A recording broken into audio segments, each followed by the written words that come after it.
Gemini ज्योतिष के सबसे प्रमुख कारका की श्रृंखला को आगे बढ़ाने का। आज इस वीडियो में हम लोग ये जानने की कोशिश करेंगे कि अगर किसी भी समय आप लोगों ने अपना आत्म कारका, soul significator planet, the planet, वो ग्रह जिसके पास जिम्मेदारी है आपकी जीवात्मा को परमात्मा से मिला पाने के सामर्थ्य की, या फिर आपकी पर्सनालिटी को बिल्कुल अगर आप सूक्ष्म स्तर पे समझना चाहते हैं, क्योंकि आपका जो शरीर है वो तो नश्वर है लेकिन आपकी जो आत्मा है वो अजर अमर है। तो उसी आपकी पर्सनालिटी का, आपकी सोल का जो सिग्निफिकेटर प्लैनेट है, वो अगर आप लोगों ने दोस्तों किसी भी समय बृहस्पति ग्रह को पाया तो क्या क्या जानकारी आप लोग प्राप्त कर सकते हैं। आज इस वीडियो में हम लोगों ने उसी विषय पे चर्चा करनी है। और इससे पहले कि हम लोग आज के इस करंट टॉपिक पे अपना डिस्कशन शुरू करें, इंडिविजुअल तौर पे आत्मकारका के विषय के बारे में अभी तक हम लोगों ने क्या पढ़ा है, मैं आप लोगों को उसका क्विक रिवीजन दे देता हूँ।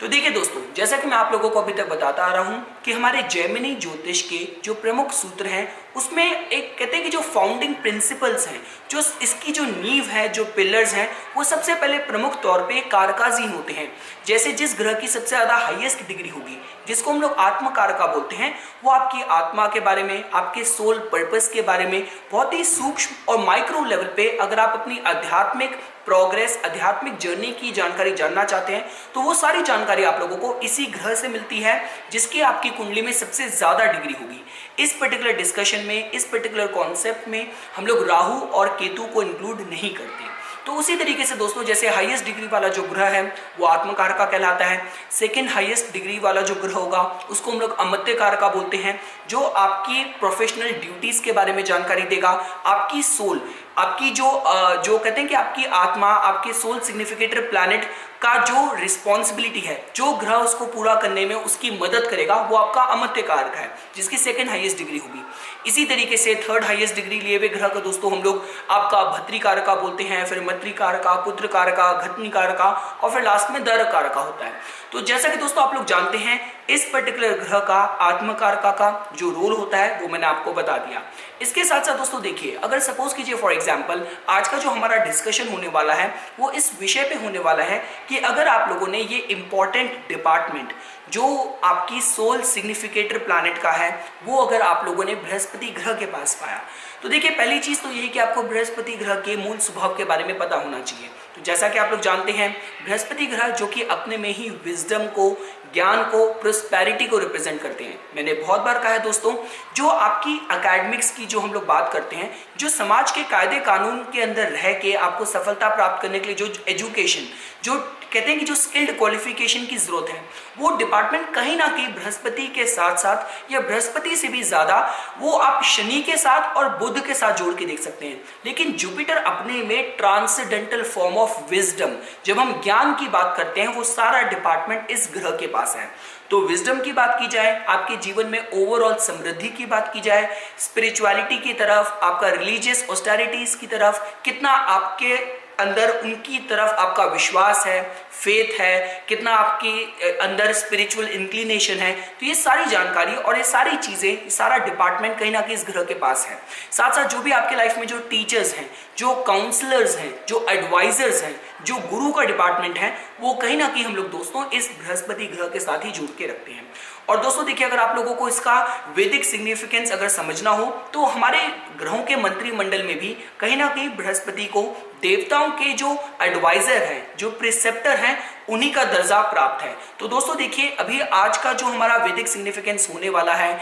जो इस पे निवास करने वाले देवता हैं उनके बारे में मैं जब आपको बताऊंगा, तो जब मैं आपको जो स्टोरीज बताऊंगा, जो पुराणों से, जो दैविक कहानियां हैं, उनसे भी आपको पता चलेगा कि जब जब जिस किसी ने भी अपने गुरु का सम्मान नहीं करा, उनके इंस्ट्रक्शंस का उन्होंने पालन नहीं करा, तो उनको भी हार का सामना करना पड़ा। देखिए हमारे जो वैदिक स्क्रिप्चर्स हैं तो वो तो इस बात से भरे पड़े हैं कि जब जब देवताओं को उनके गुरु का सहारा नहीं मिला तो देवताओं का जो पड़ रहा था या युद्ध में जो उनकी शक्ति थी वो कमजोर पड़ गई। सेम गोज विद असुरों के साथ, जब जब असुरों को, दैत्यों को उनके गुरु शुक्राचार्य का सहयोग नहीं मिला या उनका सपोर्ट नहीं मिला, तब तक उनपे उनका जो कहते हैं कि युद्ध में उनका पलड़ा हल्का पड़ गया और जो ऑपोजिशन में जो देवता थे उन्होंने उनको ओवर पावर कर लिया। तो कहने का मतलब यह है दोस्तों कि जो गुरु का जो मार्गदर्शन है, उनके कहे जो इंस्ट्रक्शन है, वो हम सबके जीवन में, और स्पेसिफिकली अगर आपका आत्मकारक का ये ग्रह है तो आपके लाइफ में इनका जो इंपॉर्टेंस है, जो सिग्निफिकेंस है, वो कहीं ज्यादा दोस्तों बढ़ जाने वाला है।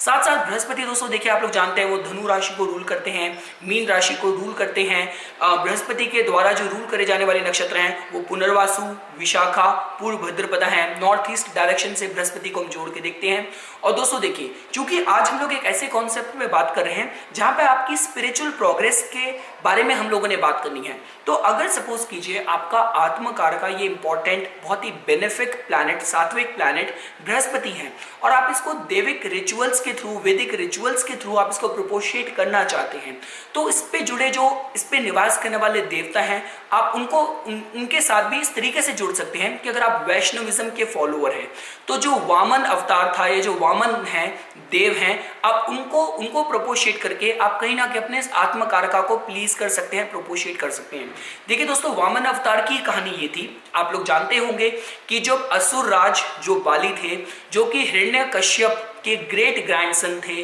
प्रहलाद के ग्रैंडसन थे, और वो विलोचन के पुत्र थे। जब उन्होंने अपनी शक्ति को, अपने इन्फ्लुएंस को और मजबूत करने के लिए इतना बड़ा उन्होंने यज्ञ का अनुष्ठान का आयोजन करा था, जो कि अगर सही तरीके से जो उनके नियोजित जो उनका प्लान था उसके अनुसार अगर वो पूरा हो जाता तो असुरों की शक्ति इतनी ज्यादा बढ़ जाती कि उनको कोई भी नहीं हरा सकता था। तो उन्हीं के इस प्रयोजन को, उनके इस प्लान को निष्फल करने के लिए, विफल करने के लिए भगवान विष्णु ने वामन का अवतार लिया था। अदिति और कश्यप ऋषि के 12वें आदित्य के रूप में, उसके पुत्र के रूप में। लेकिन कहने का मतलब यह है दोस्तों, लॉन्ग स्टोरी शॉर्ट, जो आपको आज के संदर्भ के हिसाब से समझनी हो, तो जब वामन पहुंचे थे विष्णु भगवान वामन के रूप में बाली के पास, और जब उन्होंने उनसे वरदान मांगा था, तो जो उनके गुरु थे, बाली के, दैत्यों के, असुरों के जो गुरु थे, शुक्राचार्य थे, उन्होंने पहले ही देख लिया था कि ये वामन के रूप में खुद भगवान विष्णु हैं। तो जिसकी वजह से उन्होंने उनको मना भी करा बाली को कि जो भी मांगेगा इसको वरदान के रूप में मत दो। लेकिन बाली ने उस समय अपने गुरु के निर्देशों का पालन नहीं करा, उनके इंस्ट्रक्शंस का पालन नहीं करा। शायद यही कारण था कि उन्होंने अपना सब कुछ राजपाट खो दिया। अभी दोस्तों देखिए, एक समझने का मतलब ये है कि जो वामन रूप में भगवान विष्णु हर तरीके से समाज में वो राइटसनेस को ही रिप्रेजेंट कर रहे हैं। लेकिन आज के संदर्भ के हिसाब से, क्योंकि ये जो आपका ग्रह है वो आत्मकारक है, तो आपके लिए स्पेसिफिकली विजडम की बात की जाए, जो भी वाइज काउंसलर्स हैं, टीचर्स हैं, आपके जीवन में उनका एक प्रमुख स्थान होना चाहिए। ये बात दोस्तों मैं आपको इस संदर्भ के द्वारा, इस स्टोरी के द्वारा आपको बताने की कोशिश कर रहा हूं। साथ साथ दोस्तों देखिए, आप में से जितने भी लोग अगर शक्तिज्म के थ्रू अपने इस आत्मकारका को प्रोपोशिएट करना चाहते हैं, तो 10 महाविद्याओं में भी, जिनमें आपका तारा है, आपका धूमावती है, छिन्नमस्ता है, मातंगी है, आप माता के तारा रूप में माता के साथ जुड़ सकते हैं, उनको प्रोपोशिएट कर सकते हैं। अगर सपोज कीजिए दोस्तों, आप इसको वैदिक वे से अगर करना चाहते हैं, तो हमारे स्क्रिप्चर्स में इंद्र का इसमें डिस्क्रिप्शन जोड़ के दिया गया है। अगर आप जेमिनी के हिसाब से समझना चाहें तो सदाशिव का डिस्क्रिप्शन दिया गया है। और लास्टली दोस्तों, अगर आप लाल किताब के हिसाब से चलेंगे तो वहां पे ब्रह्मदेव को बृहस्पति ग्रह के साथ उस पर निवास करने वाले देवता की तरह जोड़ के देखा गया है। अब दोस्तों देखिए, जो आज का जो मैं आप लोगों को जो एक रिजल्ट के तौर पे बताना चाह रहा था, वो मैं सिर्फ आपको यही कहना चाहूंगा कि अगर आपका आत्मकारका ये इंपॉर्टेंट प्लैनेट है, तो पहली चीज, मेरे से पिछली वीडियो में किसी ने कमेंट सेक्शन में पूछा था कि सपोज कीजिए मेरा आत्मकारका अगर बुध है और वो 10th हाउस में बैठा है, तो आपको ये पता चल रहा है कि देखिए इससे जुड़े जो लिविंग सिग्निफिकेशन है, अगर आप इसमें यंगर जो गर्ल्स होती हैं, भाई बहन होते हैं, उनका रोल आपकी लाइफ में इंपॉर्टेंट होगा। और चूंकि बुध आपका कहीं ना कहीं 10th हाउस में है, तो दशम भाव बताता है आपके कर्मों के बारे में। तो आपकी जो ड्यूटीज हैं, जो रिस्पॉन्सिबिलिटीज हैं, आपका जो इंटेलिजेंस है, जो इंटेलेक्ट है, वो कहीं ना कहीं आप अपने कर्मों को इस तरीके से मॉनिटर कीजिए, समाज के एक राइटेस्ट कॉजेस के उसको यूज कीजिए कि वो आपकी स्पिरिचुअल एलिवेशन में हेल्प करे। साथ साथ दोस्तों देखिए, आज हम लोग जिस ग्रह के हिसाब से बात कर रहे हैं, वो अपने में ही टीचिंग को, विजडम को, स्पिरिचुअलिटी को, राइटेस्ट डीड्स को रिप्रेजेंट करता है। तो आप इसको दोस्तों कुछ इस तरीके से जोड़ के देख सकते हैं कि अगर आपका आत्मकारका ग्रह है, पहली चीज, बृहस्पति अपने में जो लिविंग सिग्निफिकेशन को रिप्रेजेंट करते हैं, वो रिप्रेजेंट करते हैं गुरुओं को, टीचर्स को। तो समाज में जो भी चाहे आपके, आप कोई एस्ट्रोलॉजर है, कोई पंडित है, कोई प्रीस्ट है, आपका फैमिली गुरु है, उनको आपको बहुत आदर देना है, मान सम्मान देना है दोस्तों। आप इसको कुछ इस तरीके से जोड़ के देख सकते हैं। साथ साथ दोस्तों देखिए, और आप इस तरीके से भी जोड़ के देख सकते हैं कि आपकी लाइफ की जो आपकी सोल सिग्निफिकेशन या सोल एलिवेशन में कहीं ना कहीं आपके गुरु का बहुत इंपॉर्टेंट रोल प्ले होना है। तो ये चीज तो आपके लिए पक्की है, किसी भी तरीके की आपकी आध्यात्मिक प्रोग्रेस में जो इंटरफेस, जो मीडियम बनने वाला है वो कोई गुरु ही बनने वाला है। बिना गुरु के आपकी सोल प्रोग्रेस नहीं होने वाली। आपको आपके जीवन का जो सोल पर्पस है वो नहीं प्राप्त होना दोस्तों। आप इसको कुछ इस तरीके से जोड़ के देख सकते हैं। साथ साथ दोस्तों देखिए, कुंडली के जिस भी भाव में आपके इस आत्मकार का ग्रह की स्थिति होगी, आपको उससे भी पता चल जाएगा कि आपकी सोल किस तरफ आपको क्रेव कर रही है, किस तरफ आपको ड्राइव कर रही है, किस तरफ आपको पुश करना चाह रही है। सेकेंड हाउस अगर वो है तो उसमें पारिवारिक जिम्मेदारियां हो सकती है। थर्ड हाउस है तो आपके नेबरहुड से रिलेटेड आपके पुरुषार्थ और पराक्रम का सही सदुपयोग, आप इसको इस तरीके से जोड़ के देख सकते हैं। अगर फोर्थ हाउस है तो आपके अपने होमलैंड में आपके जो एफर्ट्स हैं, आपकी सोल स्पिरिचुअल एलिवेशन में आपको मदद कर सकते हैं। वही अगर फिफ्थ हाउस है तो नॉलेज, जितना ज्यादा आप नॉलेज एक्वायर करेंगे उतना ज्यादा वो जो नॉलेज होगा, जो विजडम होगा, आपकी सोल प्रोग्रेस में आपकी मदद कर सकती है। अगर सिक्स्थ हाउस की बात की जाए तो सिक्स्थ हाउस भी दोस्तों देखिए कहीं ना कहीं हीलिंग का भाव होता है। तो समाज के जो भी डाउन ट्रॉडन लोग हैं उनको कहीं ना कहीं हेल्प करके आप अपनी आध्यात्मिक प्रोग्रेस में उसके जो राह है सशक्त कर सकते हैं। आप इसको कुछ इस तरीके से जोड़ के देख सकते हैं। वही अगर सेवेंथ हाउस में आपके आत्मकारका की स्थिति हुई तो आपको जो आपका गुरु मिले, जो टीचर मिले, वो आपको आपके लाइफ पार्टनर के रूप में मिल जाए। आप इसको दोस्तों कुछ इस तरीके से भी जोड़ के देख सकते हैं। अगर आपके आत्मकारका की स्थिति अष्टम भाव में हुई तो लाइफ के जो भी चैलेंजिंग और चेंजिंग सर्कमस्टेंसेस होंगे वो आपको कहीं ना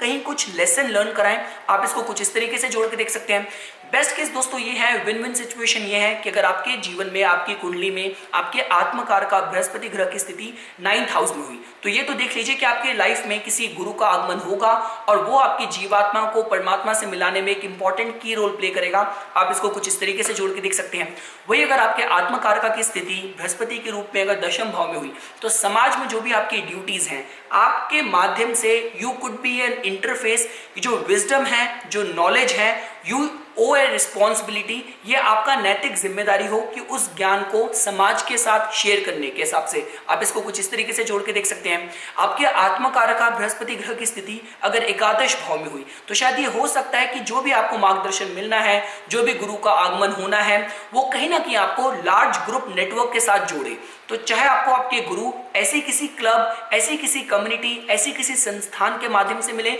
और वो आपके थ्रू इस तरीके के ऑर्गेनाइजेशन में कुछ रिवॉल्यूशन लाने की बात की जाए, नॉलेज शेयरिंग की बात की जाए, उसमें इंपॉर्टेंट की रोल प्ले करें। और सपोज कीजिए अगर आपके आत्मकारका की स्थिति दोस्तों 12th हाउस में हुई तो ये मोक्ष के हिसाब से, स्पिरिचुअल एलिवेशन के हिसाब से बहुत अच्छा प्लेसमेंट की तरह जोड़ के देखा जा सकता है। फर्क सिर्फ यही है कि अगर आपके आत्मकारका बृहस्पति के तौर पर अगर 12th हाउस में हुए तो शायद ये भी हो सकता है कि उस अपने सोल लेवल के पर्पस को प्राप्त करने के लिए शायद आपके पारिवारिक टाइज में थोड़ा ब्रेक आ जाए, या आपको घर परिवार से दूर भी रहना पड़ जाए, या फॉरेन लैंड में भी आपको सफलता मिले। आपके सोल स्पिरिचुअल प्रोग्रेस में, आपको आपके सोल पर्पस को प्राप्त करने में आप इसको दोस्तों कुछ इस तरीके से भी जोड़ के देख सकते हैं। और वही दोस्तों जो की पॉइंट है जो मैं आपको अभी तक इस श्रृंखला में बताता आ रहा हूं कि अगर आपको अपने इस इंपॉर्टेंट आत्मकारका ग्रह को प्रोपोशिएट करना है तो उसकी राशि के हिसाब से जो स्थिति है वो भी आपको बताएगी कि आप उसको किस तरीके से प्रोपोशिएट कर सकते हैं। तो सपोज कीजिए फॉर एग्जांपल अगर आपके आत्मकारका की स्थिति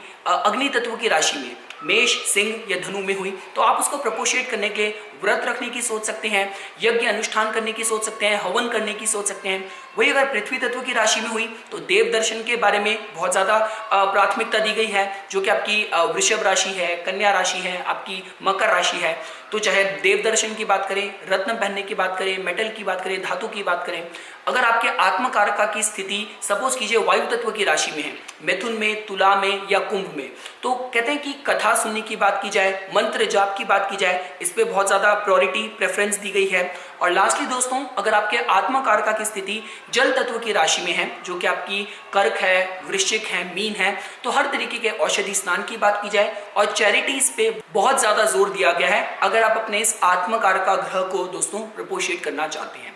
तो यही कुछ बातें थी दोस्तों जो आज मैं इस वीडियो में आप लोगों के साथ शेयर करना चाहता था। मैं इस वीडियो को इस पर्टिकुलर विषय पे इसी बात पे समराइज करूंगा कि आप काफी भाग्यशाली होंगे कि अगर आपका आत्मकारका बृहस्पति ग्रह होगा, जो कि इस बारे में जरूर बताएगा कि आपकी पास्ट लाइफ में जो आपके एफर्ट्स थे, जो आपके डीड्स थे, वो राइटेस्ट कॉजेस की तरफ ही थे और इस जीवन काल में आपको उचित मार्गदर्शन गुरुओं के तौर पे जरूर मिलेगा। इंपॉर्टेंट सिर्फ यही है कि ज्योतिष के माध्यम से आप इसको रिकॉग्नाइज करें, आइडेंटिफाई करें और उसके बाद उस सही पथ पे भी चलें। तो इसी तरीके की वीडियोस की समय समय पे अपडेट प्राप्त करने के लिए कृपया करके मेरा YouTube चैनल सब्सक्राइब कीजिए और